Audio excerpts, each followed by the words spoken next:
पचरा के भाव रही। हाँ तनी हुरका उठा ली काहे कि सावन के महीना हा भोला बाबा के ओरिजिनल साज हो। ये महादेव डीजे हो, ये महादेव डीजे हो। साज तो भैया बहुत साज बा, बाकी यही साज के नाम हम महाकाल डीजे। हर साज के अलग अलग विशेषता बा, बाकी एक और तनी अलग विशेषता बा।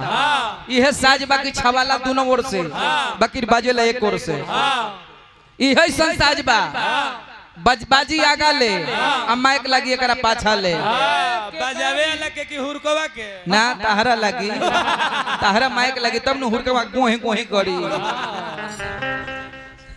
उहे हाल बा जानत रहो।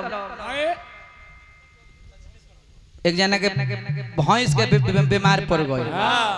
हाल नहीं के खीसा नहीं ओरिजिनल बात हो। एक जना के भैंस के बीमार पड़ गए, मतलब बीमारी हो गई। डॉक्टर साहब दवाई लिखल है, लिख के दे दी हले। भैंसिया के दवाई नहीं खन खियावत, अपने खा के सूझ जाता रहे। अब भैंस तो अभी खूंटा पर रात भर टपरा होना दिया कि दवाई अभी ले आई ना। डॉक्टर साहब के फिर बुलावल गले, महाराज कैसन दवाई लिखले बा? नहीं, भैंस के तब बेचैनी बढ़ल बा, भैंस के तब बेचैनी बढ़ल बा।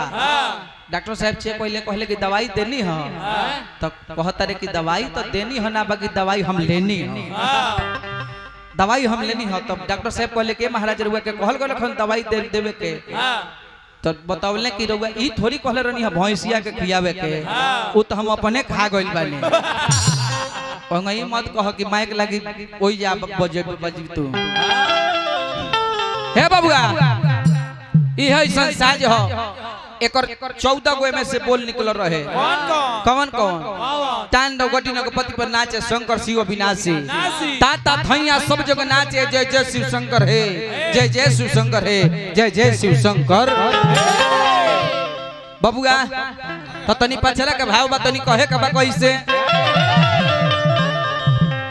तनी आ जाए तनी ओरिजिनल पचरा के भाव में। अरे केनिया से आवेले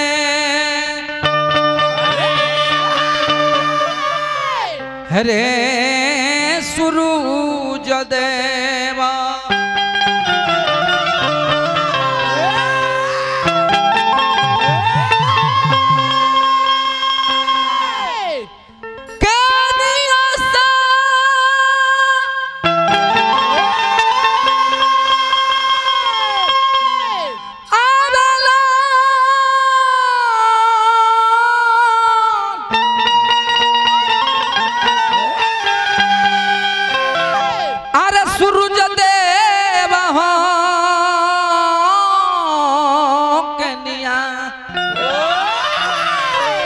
से तुझिया के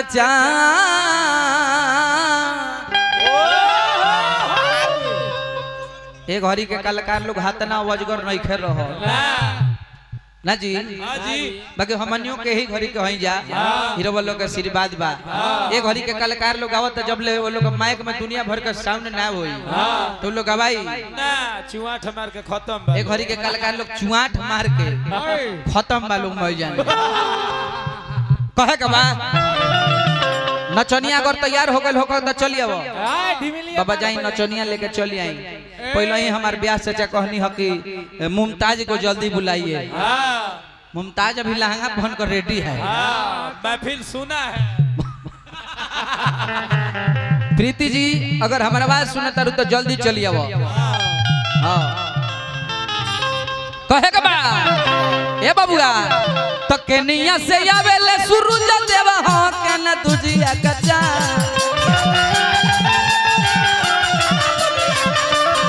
ई ओरिजिनल छप रहिया गीत हो, यही पर छप रहिया लाउंडा पाउची काटी लो। एक घड़ी के ना एक घड़ी तो लवांड होता रे सो। चाचा लोग के जमाना में जब भिखारी ठाकुर के नाच होत रहे तो ओ घड़ी पाउची कटात रहे। भाव में बाबूआ तो केनिया से आवेले सूरज देवा हो के न तुझिया कच्चा।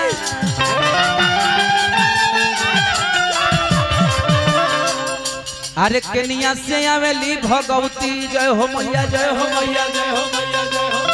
केनिया से आवेली भगवती नरिया लवा ले हो हाथ केनिया से आवेली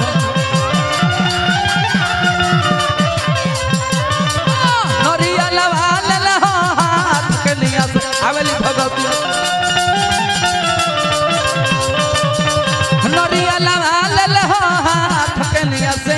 भगवती